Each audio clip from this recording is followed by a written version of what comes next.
Hello दोस्तों, स्वागत है एक और नए वीडियो में। दोस्तों आज का वीडियो बहुत ही खास होने वाला है क्योंकि आज के इस वीडियो में हम 25 वीवीआई ऑब्जेक्टिव पर डिस्कस करेंगे जो कि कई बार एग्जाम में पूछा गया है, पूछे जाने की 100% की संभावना है। अगर आप लोग इस वीडियो को शुरू से अंत तक देख लेते हैं तो आपको लगभग 2 से 3 अंक की गारंटी हम लेते हैं क्योंकि इस वीडियो में बहुत ही इंपॉर्टेंट क्वेश्चन पर डिस्कस करेंगे और आपको कमेंट बॉक्स में बताना है कि आपको 25 क्वेश्चन में कम से कम कितना क्वेश्चन सही हुआ। यदि चैनल पर नए हैं तो ज़रूर चैनल को सब्सक्राइब कर ले। चलिए बढ़ते हैं सिंपल क्वेश्चन की तरफ। देखिए क्वेश्चन नंबर 1 में कहा गया कि मौर्य वंश का अंतिम शासक कौन था। क्वेश्चन नंबर 1 में कहा गया कि मौर्य वंश का अंतिम शासक कौन था, तो इसका सही जवाब बृहदत्त था, इसलिए एक करेक्ट आंसर बी हो जाएगा। मौर्य वंश का अंतिम शासक बृहदत्त था। चलिए अगले क्वेश्चन की ओर बढ़ते हैं। क्वेश्चन नंबर 2 में कहा गया कि बिहार के किस महाकवि के काल में नचारी राग के गीत घर घर गाए जाते थे। क्वेश्चन नंबर 2 में कहा गया कि बिहार के किस महाकवि के काल में नचारी राग के गीत घर घर गाए जाते थे, तो इसका सही जवाब हो जाएगा महाकवि विद्यापति। 2 करेक्ट आंसर ए हो जाएगा, महाकवि विद्यापति। चलिए अगले क्वेश्चन की ओर बढ़ते हैं। क्वेश्चन नंबर 3 में कहा बायफोकल लेंस का आविष्कार किसने किया था। क्वेश्चन नंबर 3 में कहा गया कि बायफोकल लेंस का आविष्कार किसने किया था, तो इसका राइट आंसर बेंजामिन फ्रैंकलिन ने। 3 का सही जवाब ये हो जाए, बायफोकल लेंस का आविष्कार बेंजामिन फ्रैंकलिन ने किया था। चलिए क्वेश्चन नंबर 4 की ओर देखिए। क्वेश्चन नंबर 4 में कहा गया कि महात्मा गांधी का अर्धनग्न फकीर किसने कहा था। क्वेश्चन नंबर 4 में कहा गया कि महात्मा गांधी को अर्धनग्न फकीर किसने कहा था, तो इसका राइट आंसर होगा विंस्टन चर्चिल ने महात्मा गांधी को अर्धनग्न फकीर कहा था, इसलिए 4 का राइट आंसर ए हो जाएगा। चलिए अगले क्वेश्चन की ओर बढ़ते हैं। क्वेश्चन नंबर 5 में कहा गया कि विश्व विरासत दिवस किस तिथि को मनाया जाता है।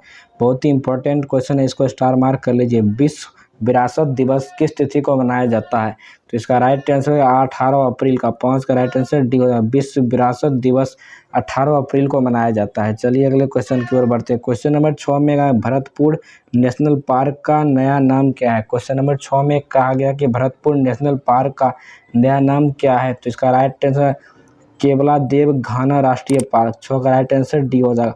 भरतपुर नेशनल पार्क का नया नाम क्या है, तो केवलादेव घाना राष्ट्रीय पार्क। चलिए अगले क्वेश्चन की ओर बढ़ते हैं। क्वेश्चन नंबर 7 में कहा लोक लेखा समिति अपनी वार्षिक रिपोर्ट किसे पेश करती है। क्वेश्चन नंबर 7 में कहा गया कि लोक लेखा समिति अपनी वार्षिक रिपोर्ट किसे पेश करती है, तो इसका राइट आंसर लोकसभा के अध्यक्ष को। 7 का सही जवाब डी हो जाएगा, लोक लेखा समिति अपनी वार्षिक रिपोर्ट लोकसभा के अध्यक्ष को पेश करती है। क्वेश्चन नंबर 8 में कहा गया कि मानव शरीर का वह अंग जो पित्त उत्पन्न करता है। क्वेश्चन नंबर 8 में कहा गया कि मानव शरीर का वह अंग जो पित्त उत्पन्न करता है, तो इसका राइट आंसर है यकृत। 8 का सही जवाब ये हो जाएगा, मानव शरीर का अंग यकृत जो पित्त उत्पन्न करता है। चलिए अगले क्वेश्चन की ओर बढ़ते हैं। क्वेश्चन नंबर 9 में कहा एपिडर्मिक रोग संबंधित है। क्वेश्चन नंबर 9 में एपिडर्मिक रोग संबंधित है किससे, तो इसका राइट आंसर हो जाएगा त्वचा से। 9 का सही जवाब डी हो जाएगा, एपिडर्मिक रोग त्वचा से संबंधित है। चलिए अगले क्वेश्चन की ओर बढ़ते हैं। क्वेश्चन नंबर 10 में कहा गया कि खाद्य पदार्थों को खराब होने से बचाने के लिए प्रयोग किया जाता है।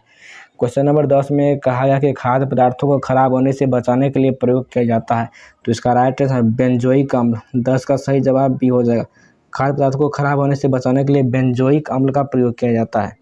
देखिए क्वेश्चन नंबर 11 को ध्यान से पढ़ें। क्वेश्चन नंबर 11 में कहा कि निम्न में से कौन पानी जनित रोग है। क्वेश्चन नंबर 11 में कहा गया कि इनमें से कौन पानी जनित रोग है, तो इसका राइट आंसर टाइफाइड। 11 का राइट आंसर ये हो जाएगा, पानी जनित रोग है टाइफाइड। चलिए अगले क्वेश्चन की ओर बढ़ते हैं। क्वेश्चन नंबर 12 में कहा गया कि आकाशीय पिंडों का अध्ययन क्या कहलाता है। क्वेश्चन नंबर 12 में कहा गया कि आकाशीय पिंडों का अध्ययन क्या कहलाता है, तो इसका सही जवाब हो जाएगा खगोल विज्ञान।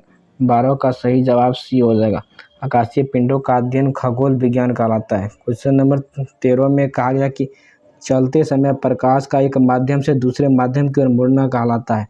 क्वेश्चन नंबर 13 में कहा कि चलते समय प्रकाश का एक माध्यम से दूसरे माध्यम की ओर मुड़ना कहलाता है, तो इसका सही जवाब है प्रकाश का अपवर्तन। 13 का सही जवाब डी हो जाएगा, चलते समय प्रकाश के एक माध्यम से दूसरे माध्यम की ओर मुड़ना प्रकाश का अपवर्तन कहलाता है। क्वेश्चन नंबर 14 में कहा गया कि सोडियम कार्बोनेट को आमतौर पर जाना जाता है। क्वेश्चन नंबर 14 में कहा गया कि सोडियम कार्बोनेट को आमतौर पर जाना जाता है, तो इसका सही जवाब हो जाएगा कपड़ा धोने के सोडा के रूप में। 14 का सही जवाब ये हो जाएगा, सोडियम कार्बोनेट को आमतौर पर कपड़ा धोने का सोडा के रूप में जाना जाता है।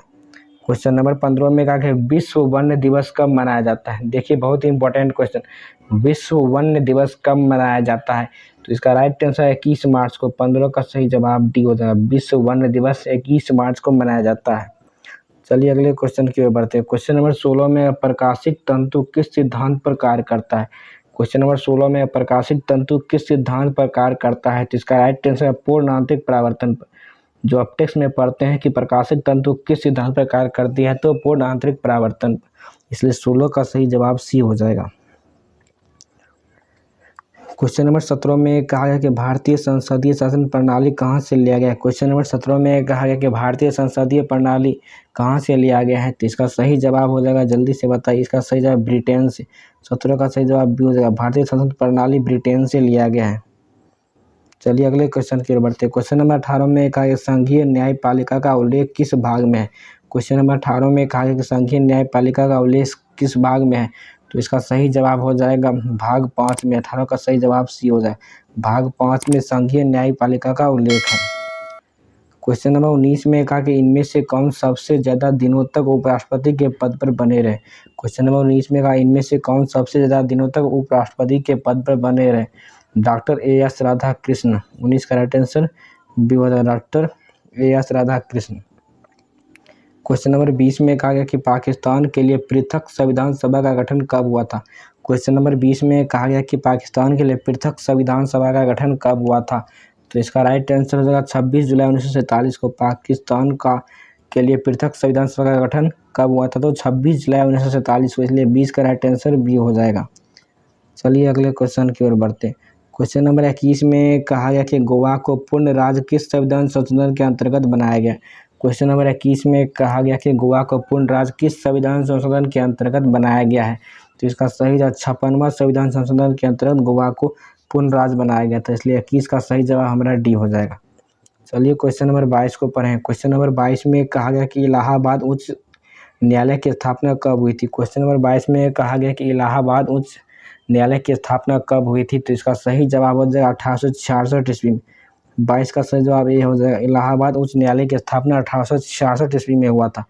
देखिए क्वेश्चन नंबर 23 में कहा कि जीन कहाँ अवस्थित है। क्वेश्चन नंबर 23 में कहा है कि जीन कहाँ अवस्थित होता है। तो इसका सही जवाब गुणसूत्र में।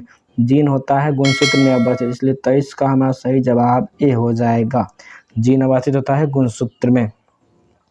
क्वेश्चन नंबर 24 में कहा प्लेटलेट्स की मृत्यु कहाँ होती है। क्वेश्चन नंबर 24 में कहा है प्लेटलेट्स की मृत्यु कहाँ होती है। तो इसका सही जवाब पलीहा में होती है। प्लेटलेट्स की मृत्यु कहाँ होती है, तो पलीहा में। दोस्तों यह क्वेश्चन 2 बार एसएससी और 1 बार रेलवे के एग्जाम में पूछा गया, इसलिए इस क्वेश्चन को आप लोग स्टार मार्क कर लीजिए।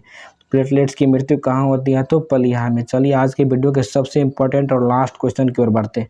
क्वेश्चन नंबर 25 में कहा कि हवा में ध्वनि का वेग कितना होता है। देखिए बहुत ही इंपॉर्टेंट क्वेश्चन, इसको भी स्टार मार्क कर लीजिए। देखिए ये रेलवे में 1 बार पूछा गया है।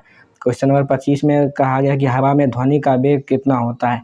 तो इसका सही जवाब हो जाएगा 332 मीटर पर सेकेंड। 25 का सही जवाब सी हो जाएगा। हवा में ध्वनि का वेग कितना होता है, तो 332 मीटर पर सेकेंड होता है।